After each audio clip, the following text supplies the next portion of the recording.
Donc, on va parler de la compréhension du plasma, partie numéro 3 sur 12 ateliers. Donc, la technologie est donnée par la Fondation Kesch, comme d'habitude. Et on est donc à la partie numéro 3 et on va faire un petit moment de révision. Nous allons commencer à comprendre que tout dans l'univers est constitué de champs, principalement de champs magnétiques, gravitationnels. C'est donc ce qu'on appelle les champs McGrath. En ce qui concerne la distance et l'écart entre les aimants, la force de chaque aimant impose un écart ou une distance entre les deux. Quand l'un bouge, alors l'autre doit se repositionner pour conserver son écartement. Le magnétique provoque une répulsion, le gravitationnel provoque une attraction. Parlons de l'interaction des champs de deux plasmas ou aimants.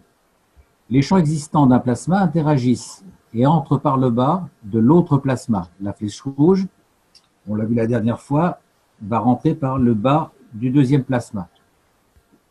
Même chose pour le bleu. Et donc, on a une sorte de boucle en 8. Et donc, alternativement, vous allez avoir le sommet de vos deux plasmas qui vont s'écarter, tandis que les deux sommets du bas vont se rapprocher. Mais comme ils sont de pôles opposés, eh bien, ils vont à nouveau s'écarter en bas pour se rapprocher en haut. Et c'est ça qui va maintenir leur distance. C'est donc de cette façon qu'ils conservent leur distance l'un par rapport à l'autre. Cet écart leur permet donc de se mouvoir librement. C'est ainsi qu'ils interagissent, même s'ils ne sont pas en contact direct. Donc aujourd'hui, nous allons examiner plus à fond le plasma et les champs. Donc on passe de la matière à l'état nano, à l'état de Gans et à l'état de champ. Et normalement, je vous avais déjà montré dans un PowerPoint précédent qu'on pouvait faire la boucle, c'est-à-dire repasser du champ vers l'état de matière. Parlons du plasma. Un champ plasma magnétique et gravitationnel. Un plasma peut être constitué de millions et de millions de champs qui s'assemblent et interagissent constamment. On a donc des interactions de champs dynamiques. La direction de flux de ces champs édicte ce qu'on appelle les champs magnétiques et les champs gravitationnels. Le champ magnétique est un champ qui flue vers l'extérieur, alors que le gravitationnel est un champ qui flue vers l'intérieur.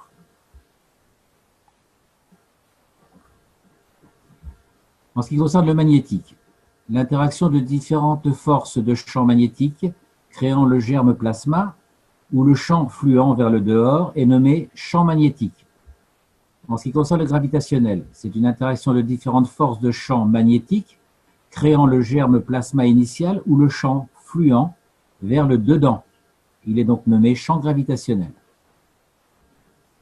Donc la gravité va vers le centre de la Terre, le magnétique va vers l'extérieur de la Terre. Il en est de même pour toutes les planètes et tous les corps célestes.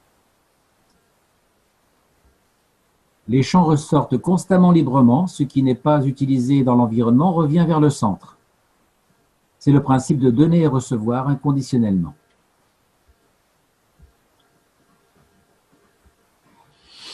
Le plasma peut être fait de millions et de millions de champs qui s'unissent et interagissent continuellement. On a donc une interaction dynamique des champs. On est en train toujours de faire de la révision.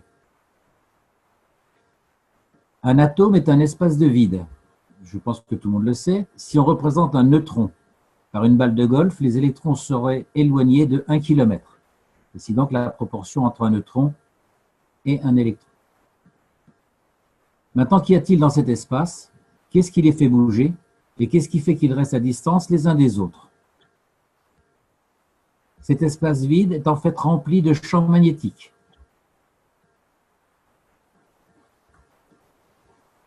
Cet espace vide que nous voyons dans notre système solaire est rempli par des champs magnétiques et des rayons magnétiques. Donc, vous voyez, entre tous les corps célestes, tout ça, ça baigne de champs magnétiques, bien sûr, qui sont invisibles. Maintenant, comment se forme un simple plasma? Tout est plasma, une interaction de champs dynamiques. Nous ne voyons ces champs que quand ils ralentissent suffisamment pour devenir état de matière. Nous appelons atome ou proton un petit plasma. La Terre est un gros plasma. Le Soleil de même est un énorme plasma. Le Soleil, le système solaire est également un plasma. Notre galaxie est un plasma. Notre univers est aussi un plasma, avec toujours une interaction de tous ces champs. Notre corps est également un plasma constitué de billions et de billions de petits plasmas. Jusqu'à présent, on disait que notre corps était constitué d'atomes. Maintenant, on peut aller au-delà des atomes. Des millions de plasmas se combinent pour créer une plante. La Terre est un grand plasma. Notre système solaire est également un grand plasma. La galaxie de la Voie lactée est un grand plasma. Notre univers est aussi un grand plasma. C'est une version des champs en plus grand, identique à celle des champs magnétiques et des électrons ou des protons. Donc on pourrait dire ce qui est en haut est comme ce qui est en bas, comme on le dit en médecine chinoise ou en philosophie chinoise. Jusqu'à présent, la physique essayait de faire le lien entre la physique astronomique et la physique de l'infiniment petit dans le corps humain et dans l'atome. La coexistence et l'interaction des forces des champs magnétiques et gravitationnels conduit à la création de la magnétosphère, qui enrobe la Terre, pour l'entité en question, que ce soit un atome, la Terre ou une galaxie. La limite est le point maximum d'équilibre ou d'égalité entre les deux forces de champ magnétiques, le magnétique et le gravitationnel. Donc, je vous rappelle que quand on parle du champ gravitationnel, c'est un champ magnétique, sauf que sa direction et sa force s'exercent dans un sens différent. Maintenant, essayons de mettre tout cela en perspective. On a une vision élargie des mêmes champs magnétiques identiques à celle de l'électron ou du proton. Donc, on a la réplique du petit vers le plus grand. La Terre est incluse dans les champs des forces magnétiques et gravitationnelles de notre système solaire. Le système est dans le champ des forces magnétiques et gravitationnelles de notre galaxie.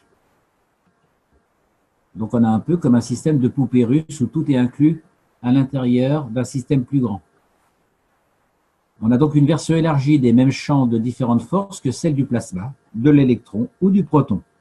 Ceci en concernant une similarité entre l'univers astronomique et notre corps, les organes, les cellules, les acides aminés. Les cellules sont dans des champs de force d'un organe. Donc chaque organe est un ensemble de différents champs. Depuis l'atome, la molécule, les acides aminés, les protéines, les muscles, les os, le sang, la peau, tous sont des collections de champs. Ces plasmas se manifestent eux-mêmes sous différents états selon les conditions d'environnement. Ensemble, ils créent donc un être humain, des plantes, des animaux, des pierres. Ne pourrions-nous pas dire que l'homme est comme l'univers, c'est-à-dire une collection de planètes, de systèmes solaires et de galaxies?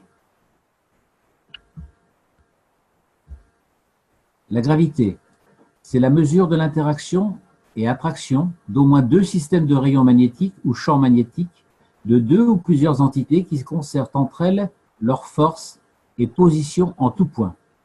Je vous laisse relire cette définition. Donc je répète, la gravité est la mesure de l'interaction et l'attraction d'au moins deux systèmes de rayons magnétiques ou champs magnétiques de deux ou plusieurs entités qui conservent entre elles leur force et position en tout point. Une première entité, une deuxième entité, et elles conservent, où qu'elles soient l'une par rapport à l'autre, toujours une position identique. En termes simples, deux entités plasma interagissent, se positionnant, le plus fort attirant le plus faible. Le plus fort attire le plus faible. On en a parlé au sujet de l'oxygène, qui est l'élément dans l'acide aminé le plus lourd, et c'est donc lui qui attire, c'est pour ça qu'on dit qu'il est magnétique. Alors magnétique au sens habituel, au sens commun. De même, Jupiter a un pouvoir d'attraction bien plus important que Mercure. Les champs magnétiques. La gravité est donc due à l'interaction des champs magnétiques. Les champs magnétiques qui constituent notre corps proviennent des champs magnétiques du Soleil, des galaxies, de l'univers. Rien dans le monde ou l'univers ne peut exister sans champ magnétique, ce qui a été le mystère de la création. La totalité du monde est faite de champs magnétiques.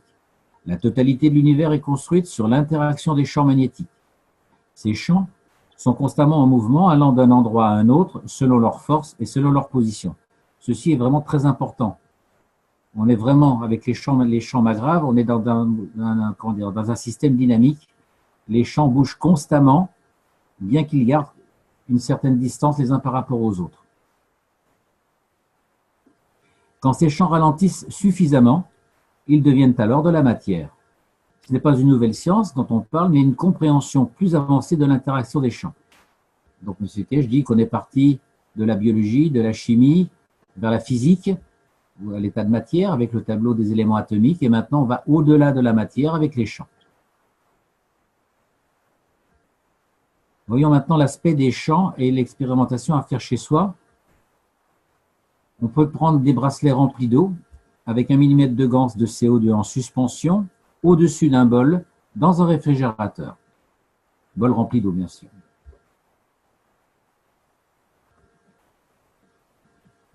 On a des champs forts avec une agrégation de particules dans l'eau de pluie. Donc vous voyez ici une sorte d'irisation et des lignes de force, voilà, qui montrent bien les lignes de force des champs. Si maintenant on brise la glace à la surface, on va s'apercevoir ici qu'on a un trou, un vide, parce que vous allez voir que le champ était tellement fort que la glace n'a pas pu se former en son centre.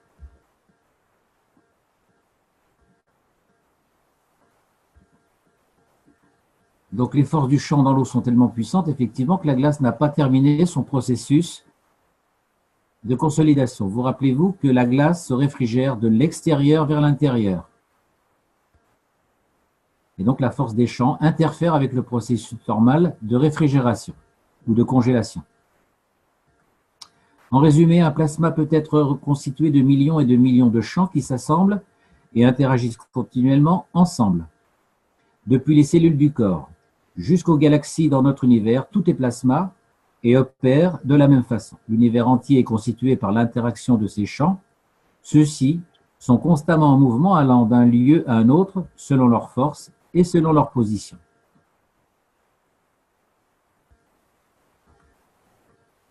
Question que cela pose en ce qui concerne le nano. Les couches nano de cuivre. Donc je vous rappelle qu'elle s'apparaît, on sait que c'est du nano parce que ça devient noir. Vous avez ici donc une plaque de cuivre brute et ici un élément de cuivre nanocoté. On est en train de faire de la révision en ce moment. Vue d'ensemble du process des couches nano. Plusieurs méthodes sont utilisées pour créer des couches nano. À ce jour, nous allons nous focaliser sur la méthode du bain de soude caustique. Dans les ateliers ultérieurs, nous verrons et nous détaillerons les autres méthodes. Comment manier les couches des matériaux nano? Vous allez d'abord utiliser des gants et toucher le moins possible les ganses, les matériaux, seulement par les bords des plaques ou les extrémités des bobines. De préférence, ne pas toucher ou bouger les matériaux dans la boîte avant que le processus ne soit donc terminé. Voici à quel point les couches pourraient être fragiles. On peut les comparer à des éléments de glace dans le congélateur. Donc c'est comme si vous alliez toucher les cristaux de glace, vous allez les briser, les casser.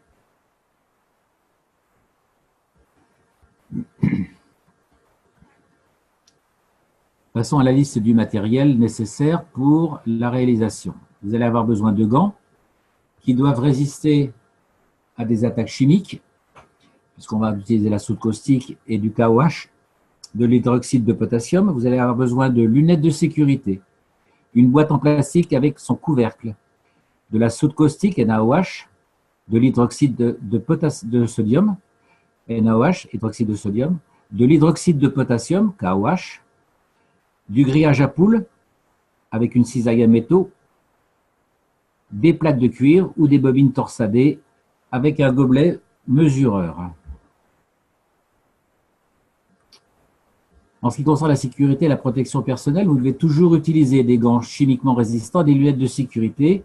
Vous devez prévoir de l'eau pour rincer toute projection et éclaboussure de soude, caustique.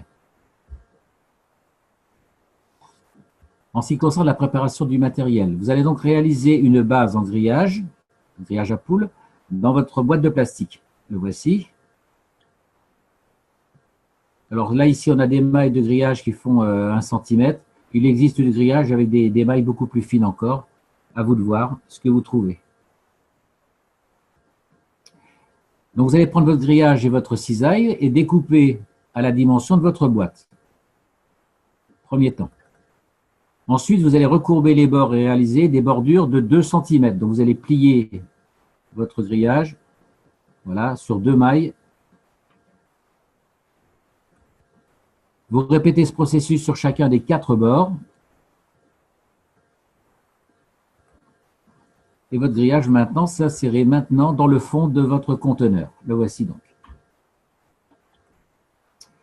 Passons à l'étape de la préparation de l'étape numéro 2. Vous allez préparer maintenant vos plaques de cuivre. Ici, le cuivre brut. Donc, on est à un stade où les atomes de cuivre, on l'a déjà vu dans les les enseignements précédents, où les atomes de cuivre sont solidaires les uns des autres et ils sont encore collés à la plaque de cuivre. Donc, il n'y a pas d'espace entre les atomes.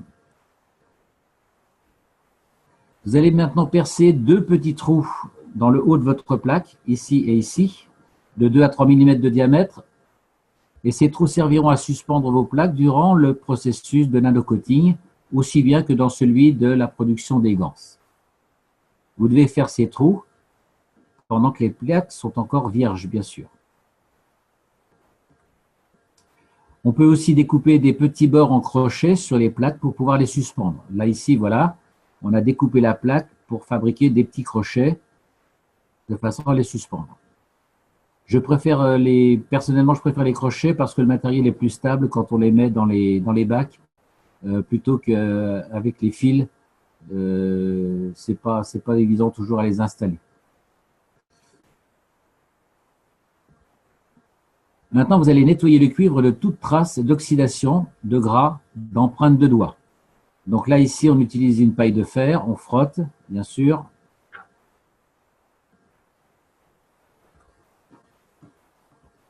Et ensuite, on va pouvoir passer à la méthode du bain de soude caustique à chaud. Je reviens sur l'image précédente en ce qui concerne le nettoyage de toutes les traces d'oxydation, de gras, d'empreintes et de doigts. C'est pour ça que certaines personnes et certains pêcheurs voient leur plaque de cuivre d'un noir un petit peu disparate, certainement parce que la plaque a été mal nettoyée et qu'il y a des traces de gras. Je vais aussi passer la parole à Nguyen qui, je crois, va pouvoir préciser un petit peu une autre façon de procéder pour le nettoyage des plaques de cuivre de façon avec l'électrolyse. Est-ce que Nguyen, tu veux en parler, s'il te plaît? Oui, je suis présent. Ok, merci. Vas-y, mon ami. Oui. Puisque dans le lavage des plaques, puisque plusieurs plaques, pour les protéger contre l'oxydation, on met une film de matière grasse dessus. C'est pourquoi, lorsqu'on n'a pas pu enlever cette film-là, alors on ne peut pas nanocoter. Puisque je travaille beaucoup dans les industries, avant de faire le plaquage, par exemple, plaquage de n'importe quoi, on doit avoir un processus pour enlever toutes les traces et tous les graisses.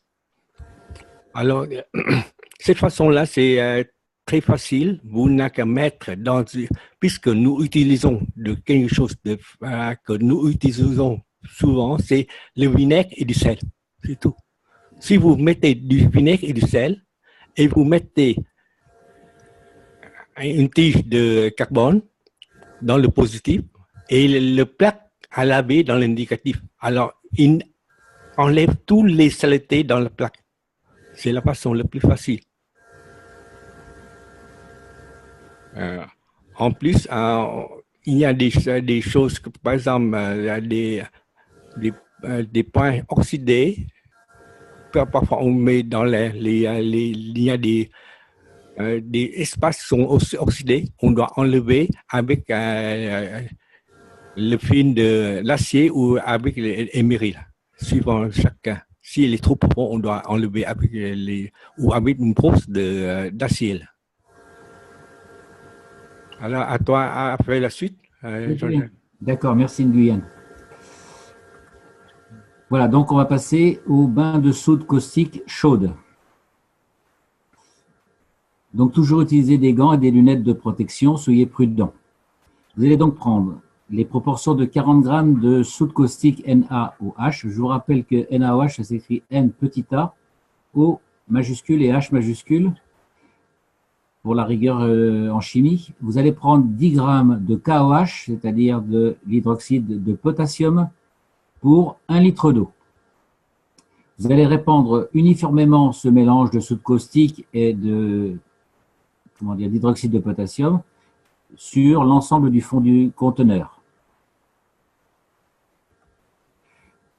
Vous allez placer vos plaques de cuivre sur le grillage qui est au fond du conteneur. Mais, de façon idéale, il est préférable de positionner ces plaques penchées contre les bords verticaux, par exemple, ou alors de les suspendre verticalement. Si les plaques sont mises à plat, alors on va observer la trace du grillage sur les plaques. On n'aura pas forcément un nanocotage, entre guillemets, homogène. Vous allez ensuite placer votre couvercle sans le fermer, en laissant juste un petit espace ici. Et vous allez pouvoir ensuite verser de l'eau bouillante dans la boîte. Je vous rappelle d'être prudent à ce moment-là parce que vous avez une réaction exothermique très violente avec beaucoup de dégagement de vapeur et éventuellement d'éclaboussures et de gaz. Donc, éventuellement, mettez un masque sur le nez et soyez prudent avec les éclaboussures.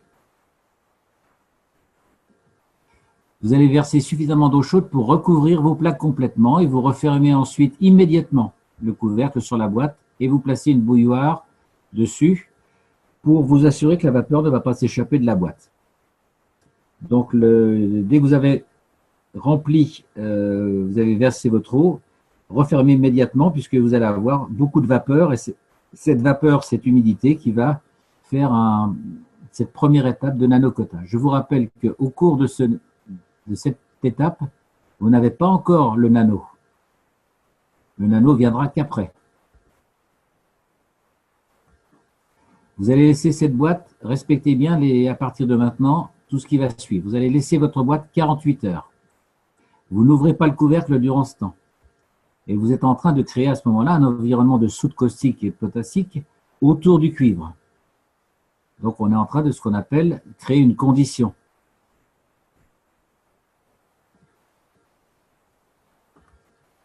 Maintenant, on va parler de l'étape du séchage,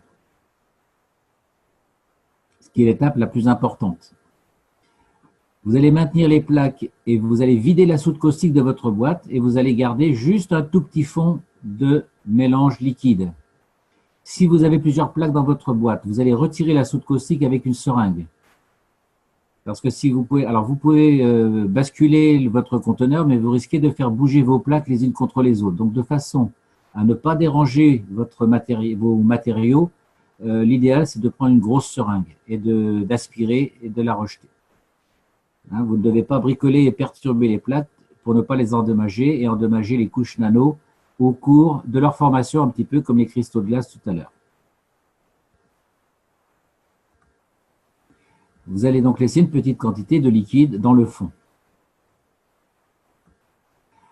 Pendant le temps de séchage, vous allez devoir drainer le voltage des plaques. Vous allez donc placer 2 électrodes d'un voltmètre sur les 2 coins en diagonale de la plaque. Une électrode ici et une électrode à l'autre extrémité. Ceci, vous n'avez pas besoin de rester 1 heure, vous restez entre 5 et 10 secondes sur votre plaque. Ceci doit être répété toutes les 6 heures durant les 24 premières heures après avoir vidé votre soude caustique du début. Donc ça, c'est une partie extrêmement importante. On verra tout à l'heure avec une Guyenne qui a une façon encore d'accélérer le processus et de gagner un petit peu de temps par rapport à tout ça.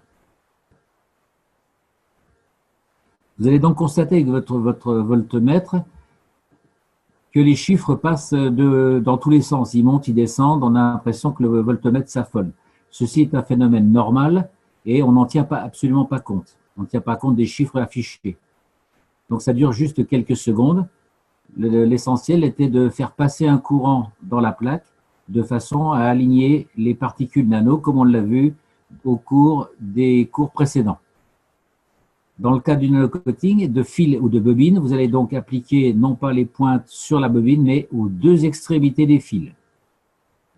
Même chose, entre 3 et 4 secondes, ça suffit. Voilà, donc ça c'est un rappel des cours précédents où je vous avais montré un PowerPoint avec les particules qui s'alignent sous l'effet d'un courant. L'utilisation du courant donc aide à la stabilisation et à la connexion. Le courant électrique va donc aligner et établir une ligne de flux à travers les couches nano. On voit à nouveau ici, je vous le rappelle, les champs magnétiques qui passent d'un élément à un autre, avec au centre ici, entre chaque particule nano, les centres d'énergie. Si vous prenez un fil où les particules n'ont pas été alignées, vous allez avoir un petit peu cet aspect-là. Comment dire, on pourrait dire les fils nano sont un petit peu désordonnés, alors que si vous avez affaire à un fil nano côté, eh bien on voit ici que les fils sont alignés. Voilà donc une structure non directionnelle où les particules sont établies de façon anarchique, alors qu'on est dans une structure directionnelle entre A et B avec un courant. Les particules vont donc s'aligner. Voilà le principe du voltmètre. L'essentiel, c'est de faire passer un courant.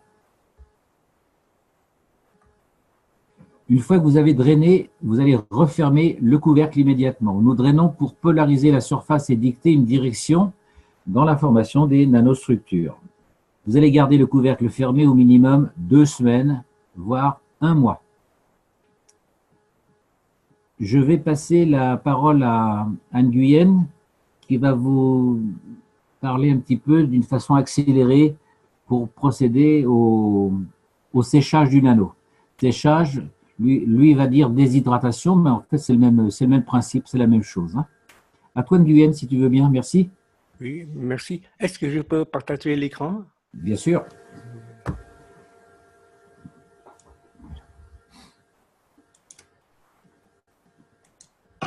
Voilà. Ici, je représente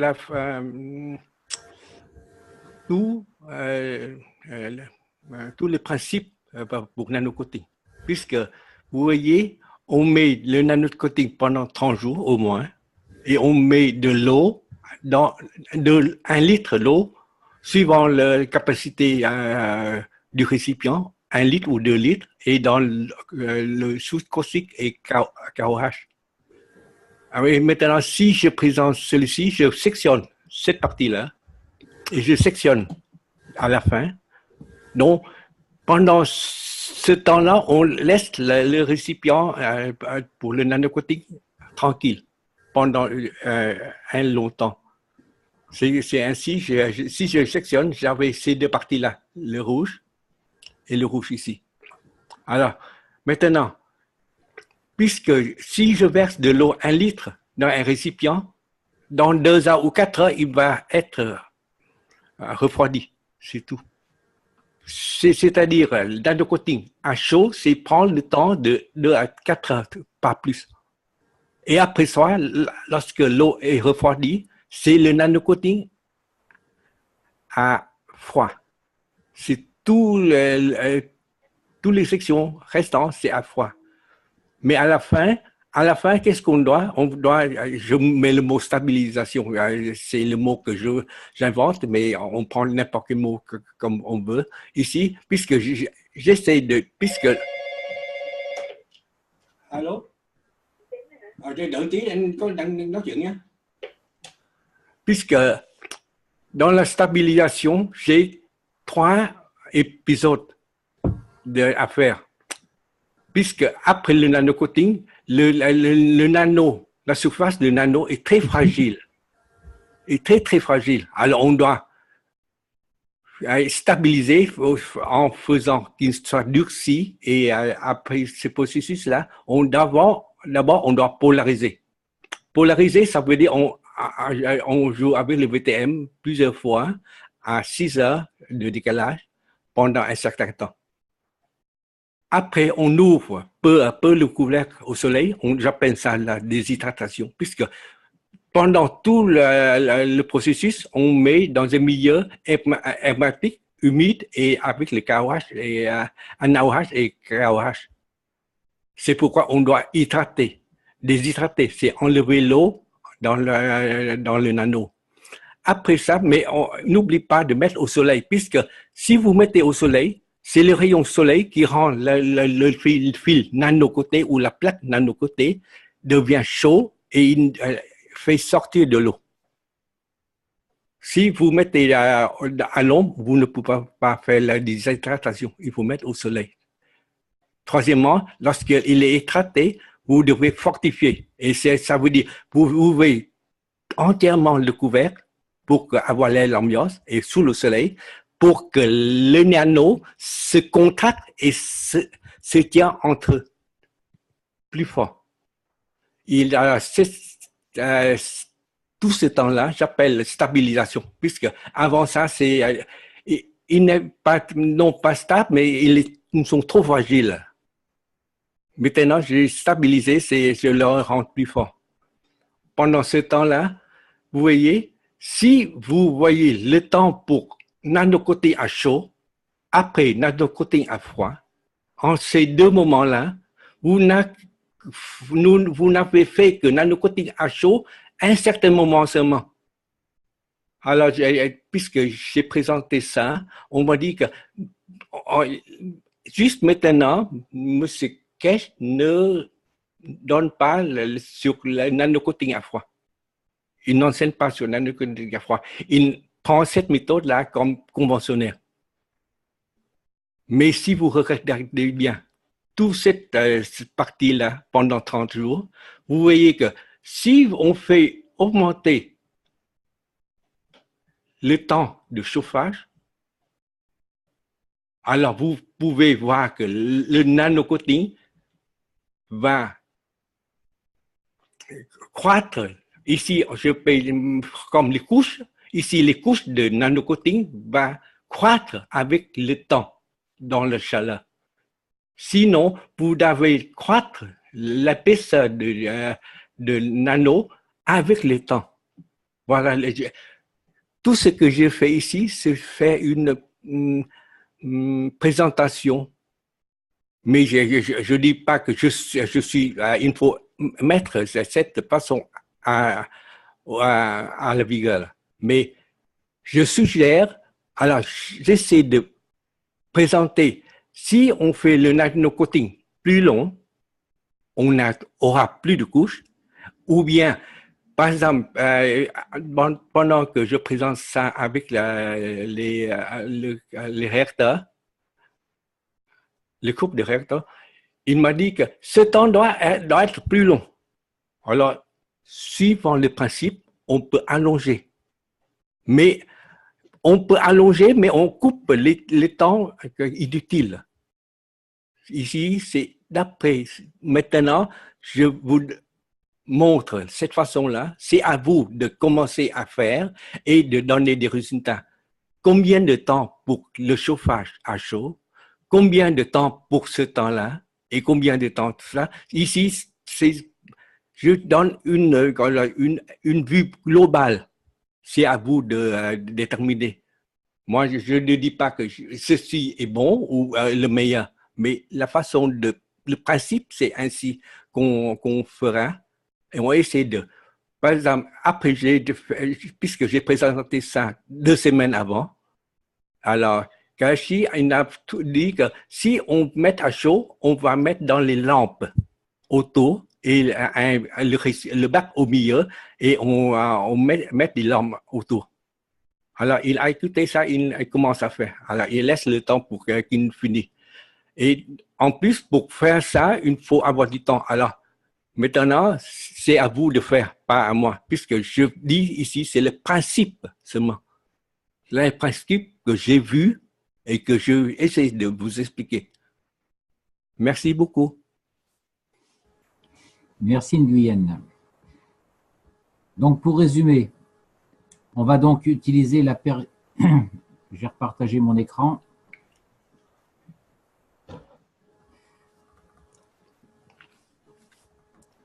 Voilà, donc pour résumer ce que disait Nguyen, la période à chaud dure en fait sur les 24 heures préconisées habituellement, elle ne dure que 2 heures. Donc il s'agit de poursuivre cette période de chauffage, puisqu'on met de l'eau bouillante, de façon à éclipser la période à froid. Donc je pense qu'avec le procédé qu'indique Nguyen, on doit gagner carrément 18 heures de période à froid. Donc pendant ces 18 heures, on continue à chauffer. Donc Nguyen disait qu'il fallait on peut mettre des infrarouges par exemple. On peut mettre au soleil. L'essentiel, c'est de poursuivre le chauffage du nano pendant cette période de 18 heures et même plus. Voilà, donc on aura gagné 18 heures de travail.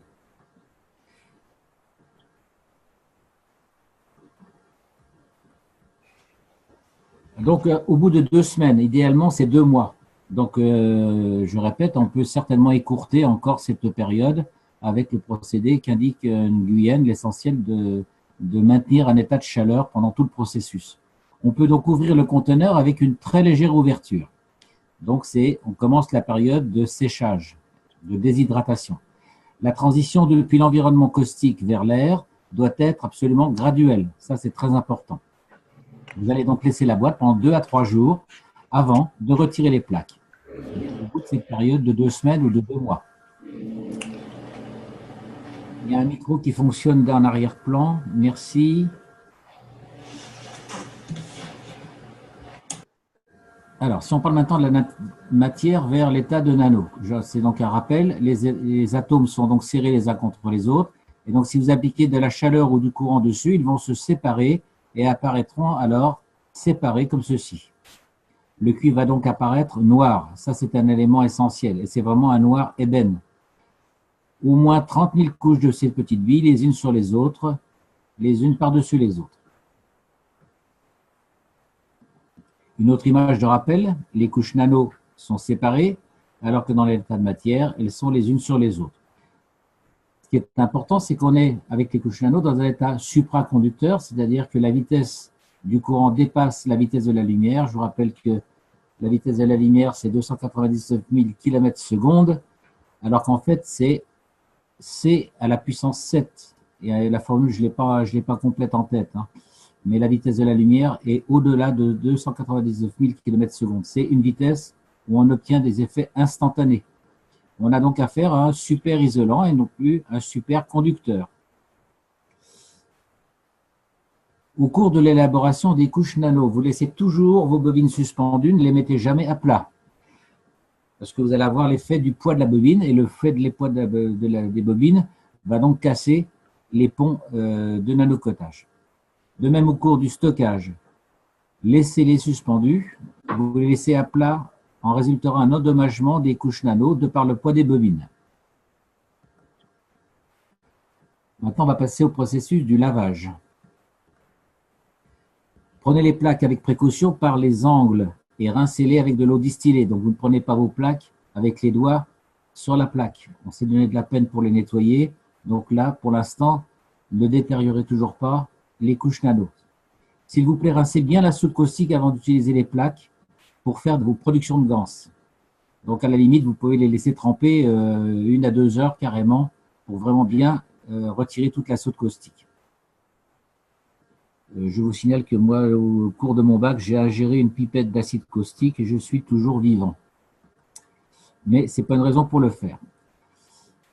Concernant le stockage, étape numéro 5. Donc, il est extrêmement important de ne pas endommager les couches nano que vous allez construire. Vous allez les manier prudemment, vous allez les suspendre dans le conteneur jusqu'à leur utilisation. Donc, il faut absolument les garder protégés séparées les unes des autres de façon à ce qu'elles ne s'abîment pas. Vous stockez vos plaques verticalement et vous les suspendez vos bobines. Pourquoi? Eh bien, comme règle de base, ne stockez pas vos pièces de cuivre les unes sur les autres, de façon à ce qu'elles ne se touchent pas, comme sur les mâchicons. Voici ce qu'il ne faut pas faire. Vous devez minimiser les contacts entre elles. Une faute d'orthographe. Par exemple, en les suspendant par les extrémités, avec une grande prudence pour ne pas les endommager et égratigner les couches nano ainsi créées.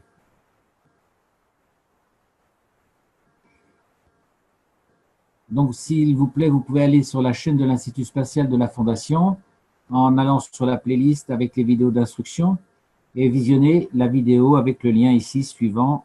Voilà. Je vous rappelle que je placerai ce PowerPoint. Je ne pourrai pas le placer sur les sites parce qu'il est tellement volumineux que ça sera impossible. Donc, vous l'aurez en PDF. Je viens de le transformer en JPEG, donc je pourrais mettre les photos ce soir. D'accord. Tu as corrigé ma faute d'orthographe? Non, absolument pas. Bon, il n'y en avait qu'une. En ce qui concerne la liste du matériel, toujours des gants. Donc, c'est une révision qui doivent résister sur le plan chimique, des lunettes de sécurité, 2 boîtes en plastique avec couvercle, la soude caustique NaOH, ou l'hydroxyde de sodium, de l'hydroxyde de potassium KOH, grillage à poules, ciseaux à métaux, plaques de cuivre, bobines et une jauge graduée pour mesurer votre quantité de potassium et de soude caustique. Maintenant, passons au résumé sur les couches de nano du cuivre. Donc, on a vu la préparation, la boîte, les plaques, la sécurité. On a vu le processus de soude à chaud pendant 2 jours. Donc, c'est la période d'humide. On a vu ensuite le séchage, avec au cours des premières 24 heures, l'alignement des couches avec un voltmètre. Toujours dans le séchage, on laisse au moins 2 semaines minimum à 2 mois avec le couvercle dessus. Si on peut essayer de réduire le temps en maintenant le bac de production sous des lampes infrarouges ou en plein soleil, on accélérera le temps de séchage. Les 3 derniers jours, vous allez laisser une petite ouverture du couvercle. Et à ce moment-là, vous pourrez ouvrir, au 3e jour, vous pourrez ouvrir davantage pour vraiment avoir une évaporation complète et un séchage complet. Ensuite, vous allez passer au lavage. Et les plaques doivent être rincées à l'eau distillée. Et ensuite, vous allez passer au stockage en les conservant verticales ou suspendues. Votre intention est extrêmement importante au cours de tout le processus, c'est qu'il y aura un effet sur votre résultat final. À ce sujet, nous expliquerons pourquoi dans les ateliers des prochaines semaines en traitant de l'âme. Maintenant, passons aux questions concernant les couches caustiques chaude et la méthode. Voilà, donc c'était l'objet de cet enseignement numéro 3, validé par la Fondation Kesch, et il y aura une série de 12 ateliers à venir, donc il en restera 9.